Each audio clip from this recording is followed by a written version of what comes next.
Chapter 14. Long Live the King. Narain, Averno, 10,300 years ago. Ymir walks a step behind his father, King Shimashtu. Shorter and leaner, the young Ymir does not hold in his expression the look of a seasoned killer. The prince is devoted to his father, learning all he can from him in their time together. Unlike his elder sister, Ymir is not cruel. The youth cares for others, and looks forward to using his position to help the citizens of Narain. One day it will be you who rules this land. The affairs of our nation cannot be entrusted to Inyana. That girl is far less clever and far more petty than she believes. But she is your firstborn. Is it not her birthright? Ymir looks up, asking with wide eyes. He would never wish to take part in any action that would slight his sister. If I were to die, then yes, Inyana would rise to the throne. Shimashtu places a hand on the boy's shoulder. If, however, I were to declare my successor, none would dare to question my choice. When the time comes, when I believe you are ready, I shall name you as that successor. Ymir's eyes brighten and shine with pride. I will not disappoint you, father. You had better not, the king laughs. If you prove to not be ready for the honor when the time comes, your mistakes will bring shame upon my legacy and our family. I would never bring shame or dishonor to your name, father. You dishonor the family just by existing, Inyana says, entering the throne room. Older than Ymir by several decades, Inyana is already a young adult. You are weak and pathetic. If you are chosen to lead our people, we will surely become victims and slaves to the warlords of the east and the south. Shimashtu groans in irritation. Why are you here, Inyana? I did not send for you. Must your own daughter be sent for to gain your audience? Of course not. What is it that you wish to speak with me about? The envoy from the Western Temple has arrived, Inyana says. Because of her instruction in the Western faith as a youth, Inyana acts as Narain's ambassador to the Western Territory. Shimashtu nods. I see. Thank you. Ymir, continue growing, and I will check in on your progress again soon. Yes, father, Ymir says, exiting the throne room. Inyana grinds her teeth together in anger. Her jealousy of her father's favoritism of Ymir has long become hatred. Believing it is her birthright as the eldest child of the king to become the nation's next ruler, seeing her younger sibling raised to take over only rouses negative feelings for both Ymir and Shimashtu within Inyana. 45 years later. Ymir spars in the wilderness outside of the capital city with his mentor, a fierce old warrior from the northern regions named Ashkelon. The Sakari prince is taller than before, but still lean, his 150 years alive marking him as a teenager by their race's developmental standards. Ashkelon tilts his head to the side, allowing Ymira's jump kick to catch only air. Reckless, Ashkelon growls, trapping the prince's leg with one hand and striking him in the chest with the other. Ymir falls to his back, blood running from the corners of his mouth. For years he has trained with Ashkelon in all manner of combat, philosophy, and tactics. He has not yet come anywhere close to bridging the gap between them, and looks up with frustration. Damn it, Ymir curses, climbing to his feet and wiping his mouth with the back of his hand. All this time, and I still cannot hit you. The elder warrior releases a deep laugh from the depths of his belly. There are thousands of years of experience between you and I. If you could pick up my lessons quickly, your father would never have chosen me as your instructor. Screams rise up into the air, catching Ashkelon's attention and ceasing their lessons. The elder warrior sheathes his sword, staring back at the city with concern. You stay here. I must check on things. Ymir's eyes flash with panic. What's going on? Is the city under attack? Ashkelon pushes the young Sakari aside. Quiet! I must go alone. In a blur of movement, the warrior dashes through the forest towards Narain. Marduk, you greedy fool, Ashkelon thinks angrily as he runs. Have you truly lost all reason and gone forward with your coup? Another member of the royal family falls to the floor, slack-eyed and mouth gaping. Blood oozes around his body from a single penetrating hole through his back. The remaining guards form up around the door, protecting the only entrance to the king's chambers. Your lives are forfeit. Pledge service to an old regime, Cedrion says, taking a step towards the frightened but loyal guards. Having never faced a Yazata in combat before, they find themselves sorely outmatched. Stop toying with them, Gadriel says with impatience. There's no point in drawing this out any longer than necessary. Cedrion shrugs, smiling. It's not often that I'm allowed to spread my wings and really unwind. I want to savor this opportunity. The fallen Yazata appears at the left side of the row of guards in an instant. Before they can turn in reaction, Cedrion sends them scattered across the room with a pulse of invisible energy. Why are you doing this? A guard asks, using his sword to support himself as he crawls back up to his feet. I thought you were an ally!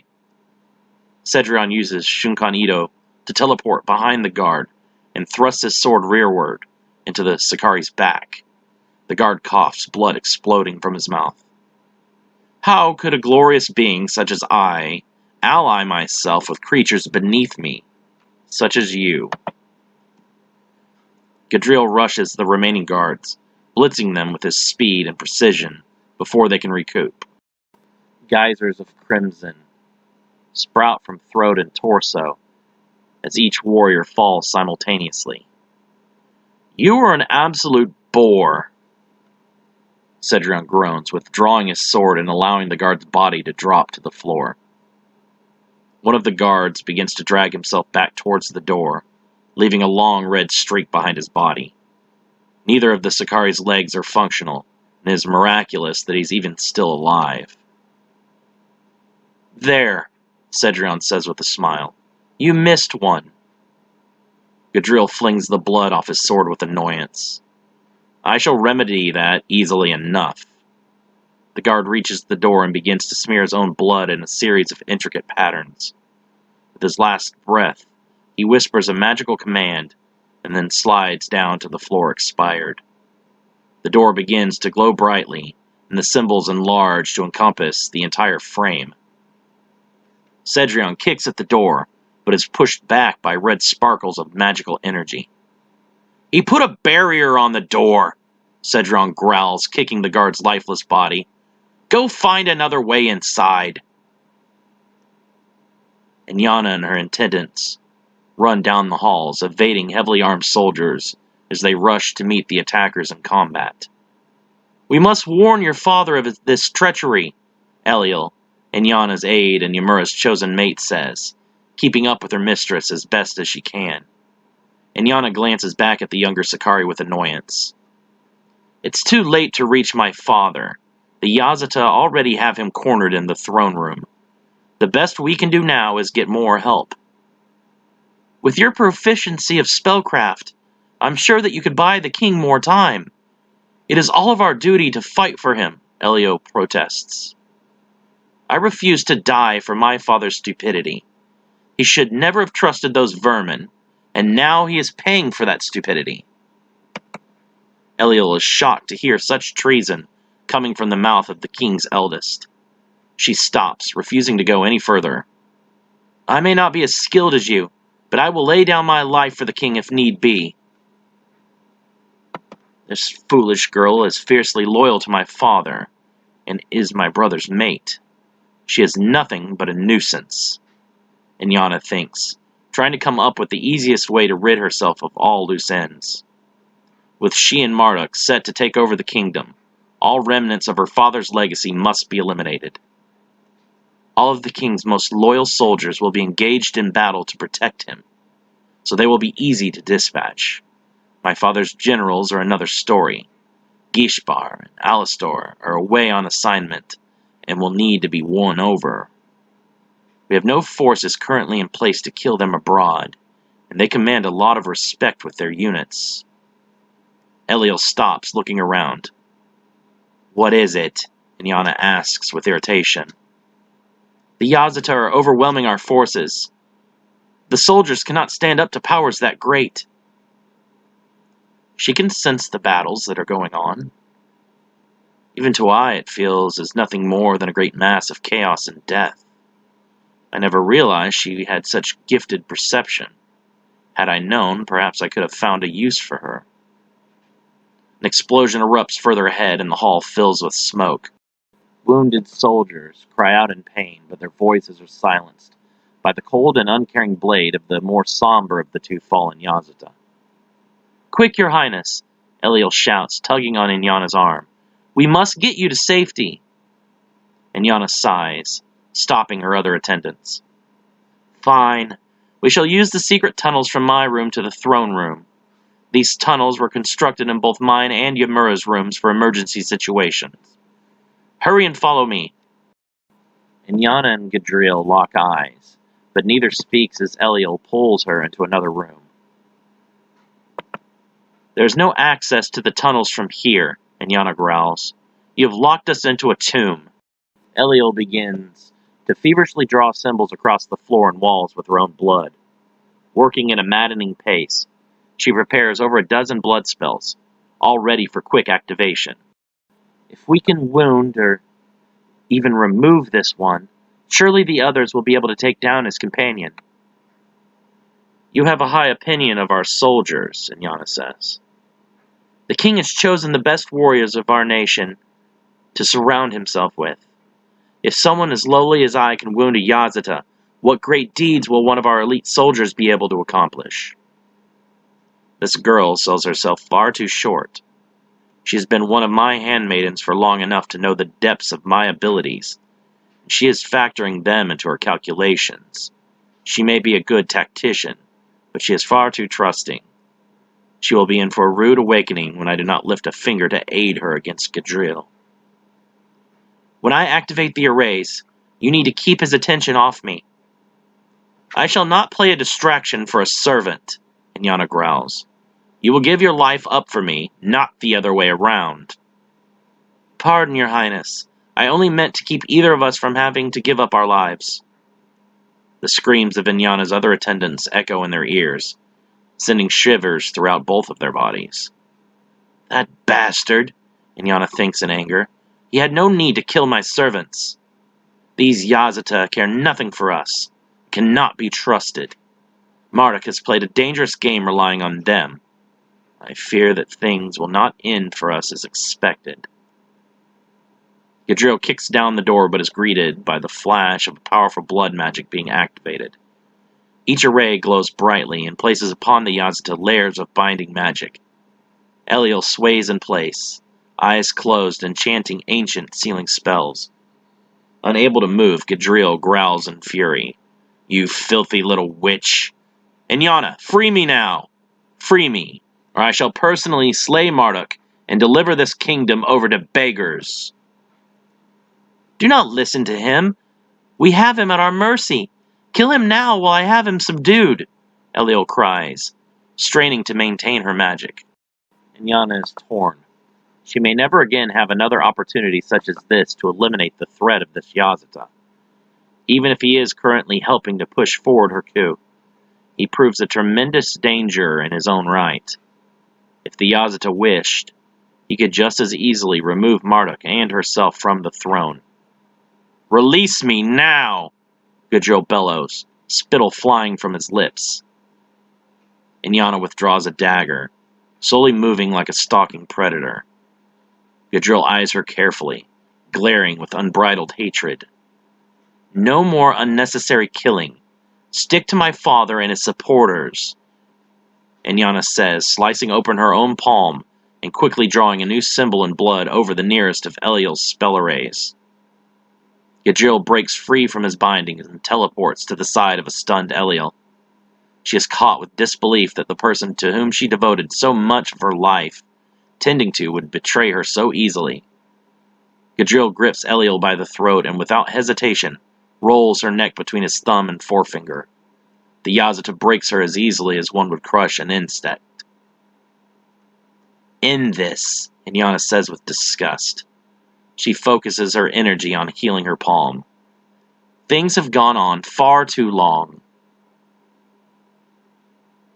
"Why have they turned on us?" Hui asks, trembling as he holds his sword out.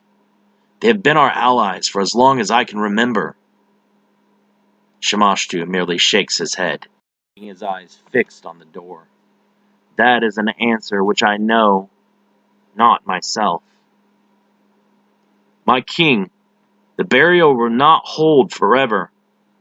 We must move you to someplace safer," the captain of the royal guards, the fiercely loyal Nanami, says.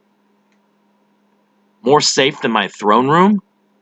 Shimashtu's voice cracks, as if he means to laugh at the absurdity, but no sound escapes.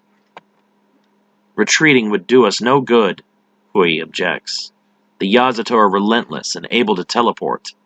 No matter where we attempt to hide, we will be discovered." Hui is correct. Running is not an option. We must face our opponents with our heads held high. If death awaits us, so be it, Shimashtu says, drawing his sword. None in the room have ever seen the king in combat, and have only heard old stories to go by. Stories they have long assumed were greatly exaggerated. "Perhaps surrendering is our best choice," Marduk speaks up from the back of the room, regarded by most as cowardly and opportunistic. "The unknown usurper is the least expected of all to attempt a coup." Annoyed by Marduk's cowardice, Nanami debates suggesting to the king that they should draft him into the front line with the royal guards. Marduk may not stand a chance at defeating a Yazata, but perhaps he can buy one of the true warriors an opportunity to score a fatal blow. No greater honor should exist than putting one's life on the line for the sake of their kingdom. "We are not women or infants who lay on our backs. We shall not give up. If the Yazata desire battle, we shall give them one the likes of which they have never seen." Marduk doubts that such is possible. Cedrion and Gadriel were participants in the Wars of Falling, where all of the Yazata were engaged in fierce combat against each other. If they survived these wars, facing a handful of Sakari should prove no challenge for them whatsoever. "We must not lose heart," Shimashtu continues. "The Yazata will likely burn down all of Narain to satisfy their hatred. Whatever has caused them to turn on us will not see a peaceful resolution. Too much of our blood has already been spilt for there to be any kind of forgiveness." Marduk wonders where his mate could be. Inyana was supposed to be in the throne room with them when the Yazata made their attack. He prays that the Yazata have not betrayed him as well and harmed her. Very little beyond his own ambition does Marduk care for. Inyana is the exception. Seeing her hurt would force him to drop all pretense of cowardice and lunge into battle with eyes aflame. "The barrier is weakening," Nanami says. "I can feel it beginning to wane. We have not much time remaining until they break inside." "Remain steadfast. We will not give them the satisfaction of seeing us falter." Inyana lowers her hands, exhausted. Breaking the barrier of a royal guard is no easy task, even for the head priestess of Nyarlathotep. She wipes the sweat from her brow and takes a deep recovery breath. "Remember our arrangement, Yazata," she says, panting. Gadriel does not acknowledge her. Instead, the Grigori Yazata emerges from the wall behind Marduk, sending the usurper scrambling to find cover. The attention of the guards becomes split as the main door explodes outward, and a blinding light fills the room. A deafening hum, like a mighty horn, causes the Sakari to wince in discomfort. "My king, why ever do you hide? Are we not still your advisors?" Cedrion asks with a devilish grin. What have you done, Yazata? Shamash growls, gripping his sword tightly. You have wrought carnage in my land. You have spilled blood in my very palace. You have desecrated my trust and my hospitality. Cedrion glances back into the previous rooms and laughs before returning his attention to the king. I have spilt a lot of blood. You have absolutely no idea. Ashkelon reaches the city and finds it engulfed in terror. Buildings are aflame and bodies litter the streets. Cries of the morning fill the air. How did I not sense this violence occurring sooner? What mad power can shield itself from me? Ymura appears beside his mentor, panting with exhaustion. Ashkelon is too surprised that the young prince was able to keep up so closely, to be angered that he disobeyed. This is no place for you. Only death and despair lies ahead, Ashkelon warns. Ymura takes in his surroundings, filled with horror and a swelling anger. We have to find my father, and Inyana. He pauses with embarrassment. And Eliel. His mentor does not approve of his finding a mate from within the priestly servants of his sister. A distraction such as this will only serve to distract his focus on training. Knowing it will be more dangerous now to leave Ymura alone than to keep him by his side, Ashkelon allows the prince to follow as he enters Nahrain's royal palace. 3 elite royal guards collapse simultaneously, blood jetting out from their jugular veins.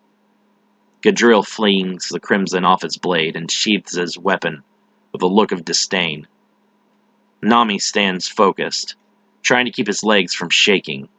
Never before has he faced such a terrible foe. The chances of survival are nil. Yet he must protect his king at all costs. Nodding, Nanami sends 2 more of his guards forward, and rushes in behind them for a feint. Gadriel flashes, teleporting the instant the guards rush, and causes them to stumble through him. The Yazata materializes, now behind them, pivoting with a single sword strike that cleaves the guards in 2.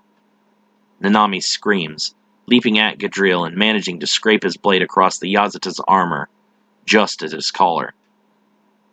Sparks leap from their contact, and Gadriel drives a solid fist into the guard's chest to send him crashing across the room. Nanami moans, barely conscious as he lies on his back near the hole where Gadriel entered. Here is your opportunity to convince me to spare your life. Make it good, Cedrion boasts, grinning. Marduk's eyes widen in disbelief. After all of his carefully laid plans, the Yazata may still betray him.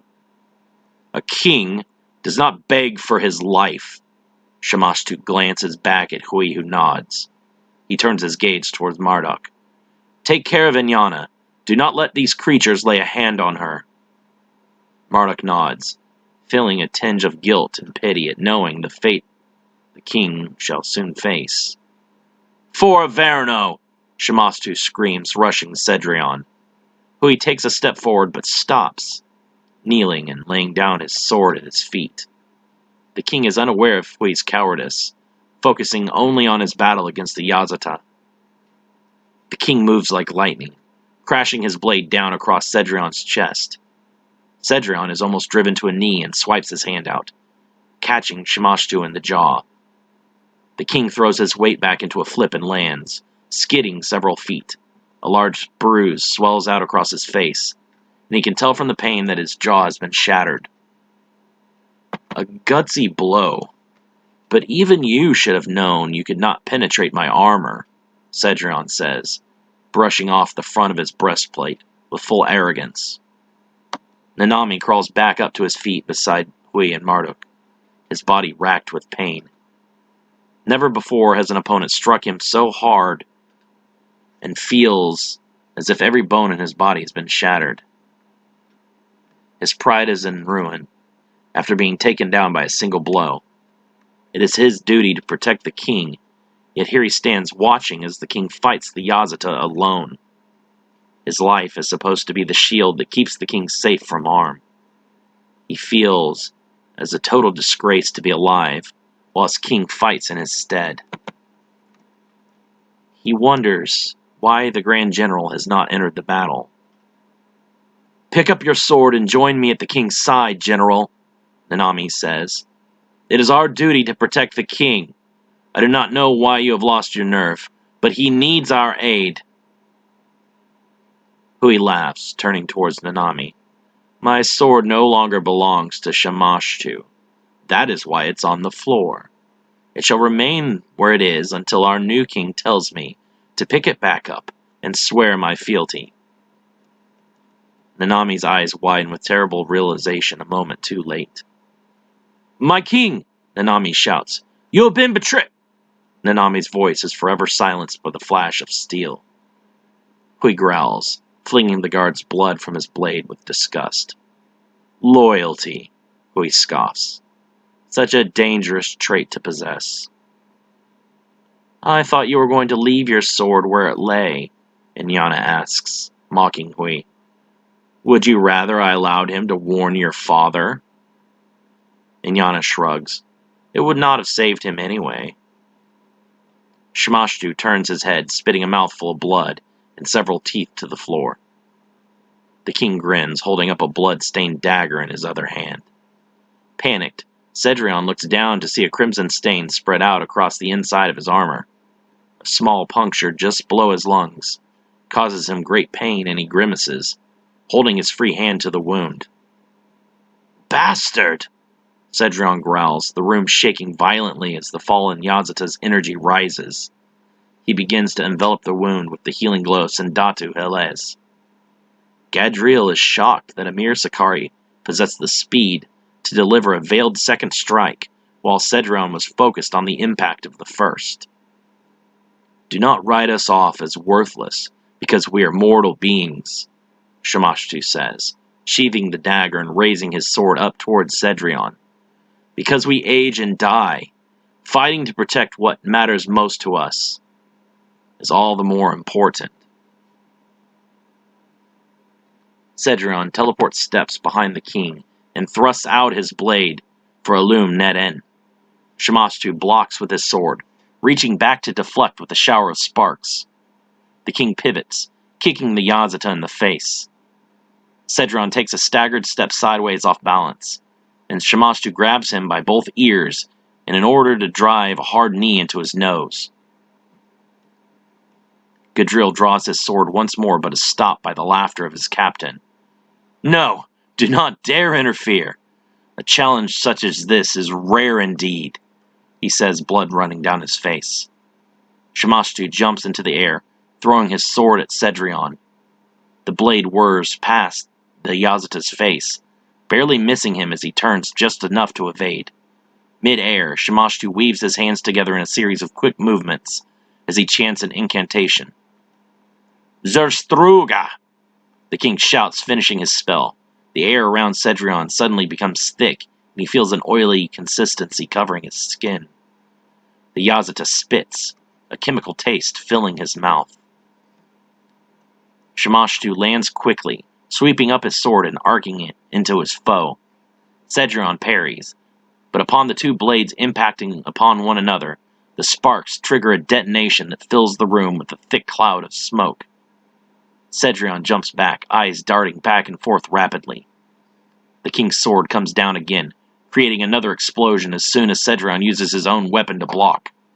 The Yazata is blasted back, smoke rolling off his charred breastplate.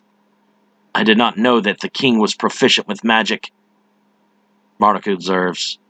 "He kept the depth of his power hidden from even us." "Is the battle still fun for you?" Gadriel asks, mocking his comrade. "Oh, shut it," Cedrion growls, brushing the char off his armor. "I am not even fighting him seriously yet." Shimashtu's aura erupts into a violent black flame. A massive, red-eyed dragon rises from the energy and loudly roars. "Basaia! Voven!" The king screams as he unleashes the black flame dragon towards Cedrion. The Yazata rushes to meet the attack but sidesteps, bringing his sword horizontally through the beast's mouth and splitting its head in two. Shimashtu's energy explodes, knocking him back with recoil. Cedrion uses Shunkonito to teleport behind the king, and strike him down to the floor with a powerful backhand. Shamash-tu crashes to the ground, and his back peels up the floor behind him as he skids to a stop. "You have earned my respect, Sakari," Cedrion says, walking towards the still-downed king. Shamash-tu struggles to his feet, nearly falling twice. "All this time, I did not think you to be this competent of a fighter." Inyana enters the throne room through the secret tunnel, emerging just as her father's black energy dragon is slain. As her father struggles to stand, she internally debates whether he truly deserves this fate, or she should abandon the plans that she and Marduk had made for so long, and rush to her king's aid. Ymura drops to his knees in disbelief, the lifeless form of his mate before him. Her neck is bruised, and her eyes have a frozen look of betrayal, forever captured within them. "Eliel," Ymura whispers in tears. He takes her limp form into his arms and cradles it against his body. Ashkelon growls, his hand sliding to the hilt of his sword. Thick waves of an unmistakable energy rise off the female's corpse. "She was killed by a Yazata," Ashkelon whispers. "Be alert. They may still be inside the palace." "Why?" Ymura cries. "Why would they kill her? I thought they were my father's friends." "A king has no friends, boy," Ashkelon growls, lifting Ymura to his feet by an arm. "Swallow this pain and use it as fuel. Fuel for the fire that we shall unleash on those cowardly birds." "I just do not understand. Why is this happening?" "Power," Ashkelon declares. "Those who have it seek to maintain it, and those who have it not will do anything to gain it. Your father holds the power in this land, which paints an enormous target on his back. Others who crave power will always come in an attempt to claim it for themselves." Ashkelon wonders, even as he speaks, why the Yazata would desire ruling over Sakari Kingdom. Perhaps, as their status as Grigori deserters, the Yazata finally desire a place to call their own, and stop running from their former brothers. He doubts this is a possibility, thinking it more likely that Marduk is using the two Yazata to further his own selfish goals. Yet he seems too cowardly for such a bold move. "On my order, you must run and not look back. If we do indeed come across the Yazata, I cannot be worried about you." "Do not worry about me. I will bathe in their blood." "Foolish boy," Ashkelon growls. "The Yazata will slay you without you even being aware the battle began. You have no comprehension of power such as theirs. You must promise me that you will not try to engage them in battle." Ymura hesitates, looking down at the body of Eliel and balling his fists tightly. "Promise!" Ashkelon shouts. Finally, Ymura nods, and the two of them move further into the palace. Shamash-tu struggles to stand, his body racked by bleeding cuts. His entire existence is lit by agony, but he refuses to stay down. "I admire your pride. I can see how you inspire the masses to follow you," Cedrion says. He sheathes his sword, and both Inyana and Marduk walk forward. "Marduk, take Inyana and flee from here." Shamash-tu tries to form a smile, looking at his eldest. "Inyana, please take care of your brother. He is not as strong as you are." Marduk leans in close, pulling from its sheath his own dagger. "Why would I dare leave my own throne room?" Inyana asks, hanging on her mate's arm and grinning like a feral cat. Shamash-tu's eyes widen in shock. He never expected such a betrayal to come from his own daughter. "The right to rule now belongs to me," Inyana says, nodding towards her mate to finish things. "Goodbye, father." Ymura and Ashkelon burst into the room just as Marduk presses his blade to the king's throat. Shamash-tu and his son lock eyes in sadness. "My son, you must run and live." Hui steps forward, raising his sword towards the intruders. "I shall handle the prince. Marduk, do it already," Hui shouts. Nodding, Marduk rakes the blade across the king's throat. spilling his royal blood forth. Ymira lunges forward, screaming in horror, and is held back by Ashkelon, who tries to remain calm. "Father!" Ymira screams, fighting against his mentor's iron grip. "Kill them," Marduk orders, shouting to the Yazata as he wipes his blade off on the king's back. Cedrion teleports steps to Marduk and grabs him by the throat, lifting him off the floor. "I do not take orders from you. I care little for the petty politics of this world. What I have done for my own reasons. I owe you no debt." Marduk nods, choking. "Fine, we shall take care of it." Cedrion tosses Marduk against the wall, the force nearly driving him into unconsciousness. "You will not harm Ymira. He shall continue to train and become strong enough to lead your armies into battle." "Do I need to repeat this?" Cedrion asks. Ashkelon watches in awe as the Sicarii nods, terrified of the Yazata. The Yazata must see Ymira's potential as well. They wish to turn him into their own weapon. Ashkelon thinks, slowly drawing his sword without a sound. "Ymira, run!" Ashkelon orders, pushing the young prince out of the room. Cedrion materializes in front of Ymira, blocking his escape. He is not going anywhere. Ashkelon spins, slashing his sword with such destructive force that the Yazata instinctively feels a need to dodge, rather than try to take the blow head-on. The strike cuts through the palace, causing half of the building to slide away from the other. The entire world seems to shake violently, and Ashkelon presses his attack, pursuing the Yazata with a relentless onslaught of sword swings. Cedrion backpedals, deflecting each blow with his own sword. Explosions pepper the surrounding area as each deflected attack is followed by a shockwave of released energy. This one is even more powerful than the king, Gadril thinks, watching the battle unfold. Cedrion tries to fight back, but it takes all of his speed and concentration to defend. Each strike Ashkelon delivers has the intent to kill. "You are no ordinary Sicarii," Cedrion states, straining to push back against Ashkelon's next blow. "Your aura feels strange yet vaguely familiar. Have we met before?" Ashkelon again swings with such force that Cedrion nearly loses his grip on his weapon. His hand tingles with tiny sparkles of pain, and he begins to grow agitated. Flexing his energy wings outward, Cedrion is able to push his foe back with his overwhelming, unrestrained power. Cedrion's eyes blaze with electricity-like energy, and steam rises from his skin. A full-powered Yazata, Inyana thinks in awe. Impressive, but frightening. My brother's teacher cannot hope to stand against that kind of power. Ashkelon swings with a diagonal slash, and as his sword arcs down, 3 glowing lines erupt like fiery blazes across his chest and back. Cedrion stands behind him, burning like a vibrant star. Ashkelon stumbles forward but pivots, slashing horizontally. The attack passes through Cedrion's image, and the Sicarii feels a sharp pain in his own side. He looks down to see that Cedrion has again flanked him, this time thrusting out his sword in retaliation.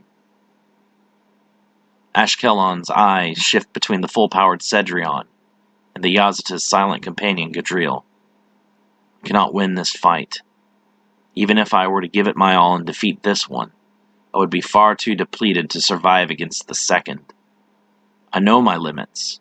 Defeating 2 Yazata of this level is beyond even me. Ymira, use this day to become stronger than either of us could ever have dreamed. Make your father proud, Ashkelon says, leaping backwards and holding a hand to his bleeding side. Ashkelon, Ymira whispers, his eyes dry and incapable of any more tears. Do not leave me too. The elder warrior smiles, sheathing his sword. We shall one day meet again. Until then, continue to fuel that fire within you. Cedrion grows impatient. Much of his arrogance and taunting is lost in his full power. With his wings unleashed, only a drive to battle until his foe is obliterated exists. The Yazida tilts his head in confusion, watching as Ashkelon sheathes his sword. Dambe, Ashkelon says, creating a spell to conceal the entire place in a thick fog. Cedrion flares out his energy, drowning the area in light energy and banishing the fog in an instant. Miraculously, Ashkelon is still nowhere in sight. Angered, Cedrion teleports out of the palace in pursuit. Shaking his head in annoyance, Gadriel begrudgingly follows his captain, leaving the ruined palace to its new rulers. And what should we do with him? Hui asks, lowering his sword to Ymura's neck. Marduk recalls the threats issued by Cedrion, and a shiver of fear runs throughout his entire body. If he has so much potential, we shall utilize it in our best interests. Ymura shall have to earn his keep as one of our common soldiers. He shall live in the barracks, and the drums of war shall become his lullaby. Do you think that is such a good idea? Hui asks. Ymura surely has nothing but hatred for us all. Keeping him alive will only serve to give him opportunities to exact his revenge. Ymura will never amount to anything remotely resembling a threat to us, Marduk says. All of the power and intelligence in the family was inherited by Inyana. Ymura will remain under my boot, and there he will serve as a loyal dog. Totokahatchee, Florida, 1998. Ymura withdraws into the dark recesses of his and Jake's shared mind as the teen attempts to flee the attention of the entire city. Filled with shame, the former general and former prince feels as though his entire life has been nothing more than one spectacular failure. Despite Jake's earlier pep talk, each time the Sakari thinks about his failure, he's filled with renewed despair and self-loathing. I could not avenge my father, or Eliel. I stood face to face with that Yazita, and I could not even force him to release his full power, as he did against my master. In all of my years of training, warring and thriving for nothing more than battle, I was still never able to catch up to you, Ashkelon. Jake stops in an abandoned garage, glancing back over his shoulder through a dirty and calcinated window. I think we're clear for now. I don't see anyone coming. We would have been better off in imprisonment, Ymura says. What do you mean by that? Cedrion owns us now. We're powerless to resist his will. The rest of our lives will be as his slaves. We cannot even be allowed to die with dignity. He will only be there to swoop down and pluck us from the very depths of perdition in order to further his plans. Suck it up, Ymura. What happened to the proud Sakuri badass? We lost a fight, big deal. We get our asses back up, and we fight even harder the next time. Do you not understand? Cedrion did not even see us as big enough a threat to release his full power. If it takes us 1,000 times, we'll improve until we kick his smug angel ass. We have the advantage. Ymura surprised, having not thought of any kind of advantage to their situation. How so? He said it himself, he can't kill us. No matter how many times we lose, we'll always be able to get back up and try again. He only gets one loss. We won't be giving him that same mercy. Freeze! The order comes from behind and prompts an instinctive response, one ingrained throughout a person's life. Without turning to see who it is, Jake raises his hands in submission. What are you doing? Ymura growls. The Sakari's instincts are much different from the humans. His urge to turn and face his attacker is strong. His anger rises with each passing moment. Surrendering is not a viable option. It's a police officer. He has a gun. Do you remember the damage those can do? Ymura recalls the loud explosions erupting from the weapon and the searing pain as bullets tore into his flesh. Had it not been for his ability of Seal Acilair to convert the energy of those killed into healing spells, he would have died many times over already. Get on your knees and place your hands on the back of your head, slowly, the officer demands. Jake can hear the nervousness in the young man's voice. He's scared. One wrong move, and he'll panic, and we'll have a bloody hole where the back of our skull used to be. Did I do something wrong, officer? He knows that playing innocent will not work, but he cannot just come out and incriminate himself either. His face is likely on every wanted list and nightly newscasts across the nation. After being associated with the entire population of Clavemont going missing, and how many innocent lives were lost due to their recent clash with the Yazata, an electric chair seems a pleasant option to the many possible fates in store for him. Unfortunately, as they've recently learned, Cedrion will not allow that to happen.